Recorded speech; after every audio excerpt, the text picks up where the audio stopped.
So those brothers standing outside there, they do not believe in Jesus. They are not followers. They are not disciples. That is why they are not in there. But then there's Mary. What about Mary? See, now we know that Mary had faith when Jesus was born. We read those stories every Christmas time. But it kind of seems like maybe over Jesus' life, over the last 30 years since Jesus was born, that maybe Mary's begun to struggle a little bit too with who exactly Jesus is. I mean, he's special. She knows that. But what does this all really mean? I mean, you can imagine that'd be a pretty hard thing to wrap your mind around. And one of the things that kind of indicates this, again, is from the Gospel of Mark. The Gospel of Mark says that when Jesus' family heard about Jesus being, kind of run ragged by his ministry there, that they were going to come to get him. And this is a direct quote from Mark. It says they were going to come to get him because he was out of his mind. They thought Jesus was out of his mind. Now, scholars have written just tons about what that means. What does it mean? It could mean a lot of things. And I don't know that we'll ever know exactly the nuances of what that means. But we can be pretty sure that it means that in some way they'd lost sight of who Jesus was. Mary just didn't totally grasp it. And so caused her to say something like that. So, at any rate, in verse 47, Jesus' mother and brothers send word into the house that they're there, that they've arrived, that they want to speak to him. And here's where we see this real contrast begin to develop between these people who are on the outside and these people who are on the inside. Because the people outside, they are the flesh and blood family of Jesus. And yet they do not believe, or at least they don't believe completely. But the people inside, they are no relation to Jesus at all. And yet they are the ones who have faith. They are the ones who have been following Jesus and have chosen to sit at his feet. And Jesus, this is not lost on Jesus. Jesus recognizes that this is totally ironic. And so Jesus seizes that ironic moment and he uses it to illustrate something about the people of God. And so in verse 48 he says, "Who is my mother and who are my brothers?"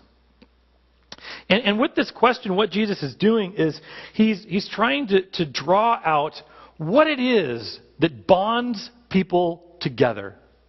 Now, certainly family is one of the things that bonds people together pretty strongly. At least most people have had that experience. But Jesus is wanting to point out here that faith is also an incredibly strong bond between people. It can bond them together in a way similar to family. Now, what Jesus is saying in this passage is highlighted. What he says next here is highlighted in the Greek by the repetition of the word behold. 3 times in the Greek text, the word behold or see is used. And I don't know why, but for some reason, the English translation cuts that out. And so what happens in the text is that in verse 46, it says in the Greek, while Jesus was still talking to the crowd, behold, his mother and brothers stood outside.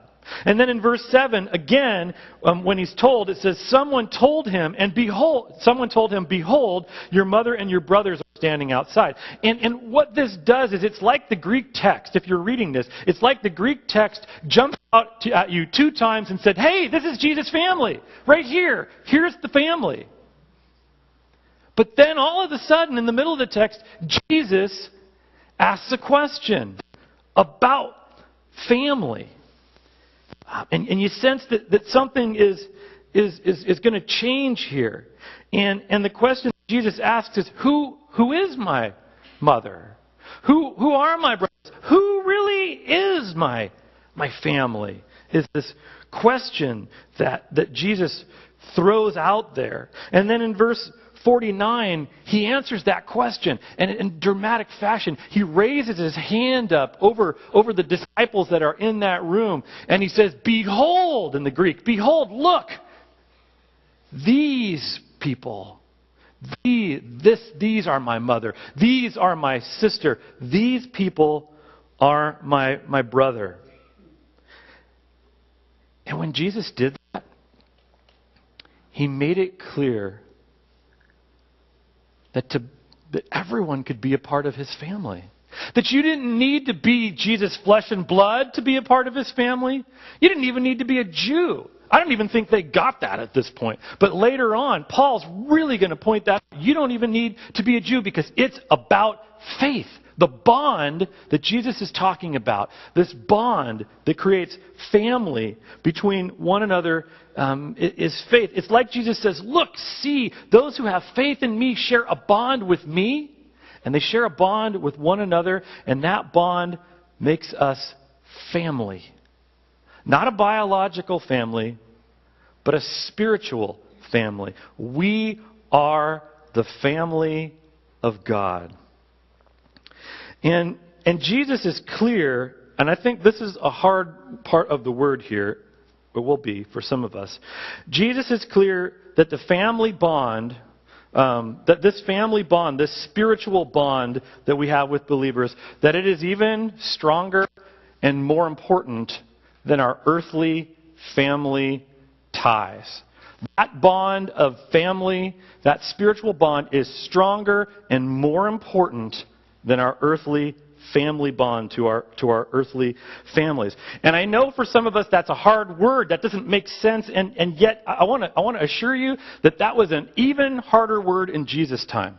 In Jesus' culture, family was everything. So for Jesus to say that now is counterculture, but it was even more counterculture in his time. And I want to remind you, Jesus even said at a certain point, Matthew 10, if you want to look it up. Matthew said that the spiritual bond, that choosing to be a part of the family of God, it was going to divide people sometimes. That it would divide families. That's certainly not God's hope, but it is what happens sometimes, if you want to look that up. And you know, we know that's true in this world. We know that there are people in this world who, when they choose Christ in their life, it means that their family disowns them.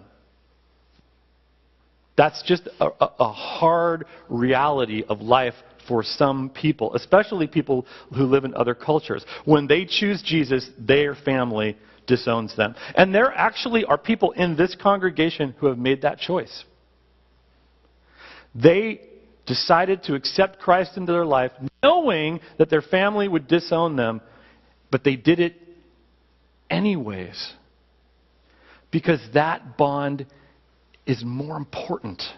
As hard as that sounds for us, that bond is even more important. Now, the greatest bond that we could possibly have with a person would be someone that we share both of these bonds with, someone who is our flesh and blood family, and we share that family bond, and they are a believer, and they have that spiritual bond, and we are tied to them in both of those ways. That would be the strongest bond. And I know that's something that we long for in our families, and we don't always have. I know that I don't have that in my whole family, but it's something that we long for.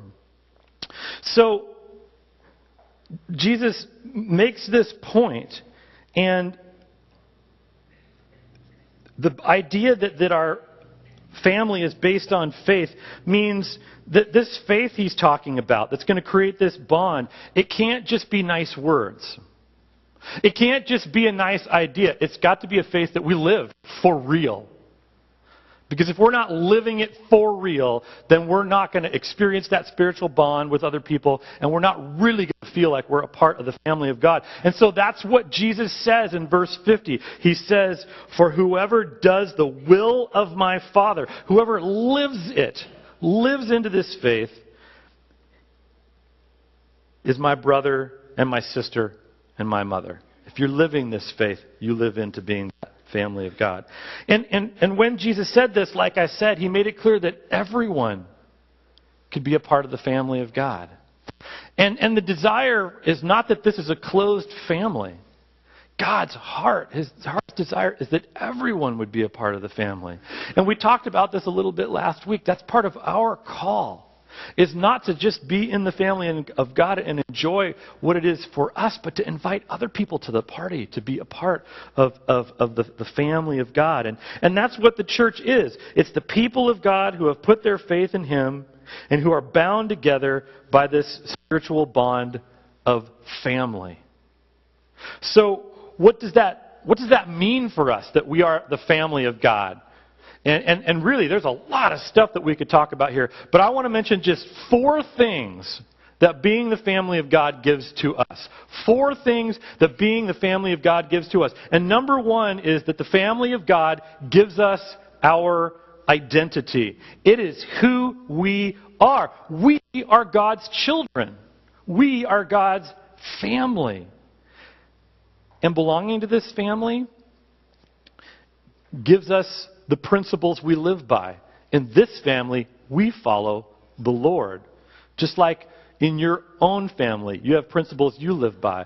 Melinda and I are always telling our girls, they'll come home and they'll say, well, can we do this? And everybody else is doing it. And we'll say, no, we're not like everybody else. In our family, we follow the Lord. Those are the principles we live by. This family gives us our identity. It's who we are, it's what we do, and it is the name that we wear. Child of God. Christian. That is our name. The second thing that the family of God gives us is it gives us our security. We do not wander through this world alone. The family of God is the place where we belong. The family of God is the place where we are loved. It is the place where we are accepted. It's the place where we know there will always be a home for us, because in this family, we work out our problems and we practice forgiveness. And that means there will always be a place for us here. The family of God gives us our identity. The family of God gives us our security. And the third one is that the family of God gives us accountability. You don't have to look around the world very far to understand that there are a lot of people who, in this world, who are behaving really badly. And one of the reasons that they do that is because they don't have people in their lives to hold them accountable to being their best selves, to being the people that they're really capable of being, because God has created each one of us with just all kinds of potential. But in this family, in the family of God, there are expectations. There is the expectation that we are going to act in ways that honor the Lord. There is the expectation that we are going to act in ways that honor one another. And really, there is the expectation that we're going to act in ways that are honoring of ourselves, rather than doing things that tear us down and make us feel bad about ourselves and destroy our self-image and make us think that we're worthless. We have expectations, and we want to hold each other accountable to being the people that God has called us to be. And there's also, as a part of that expectation, that we would be people who are seeking to grow in faith and in love.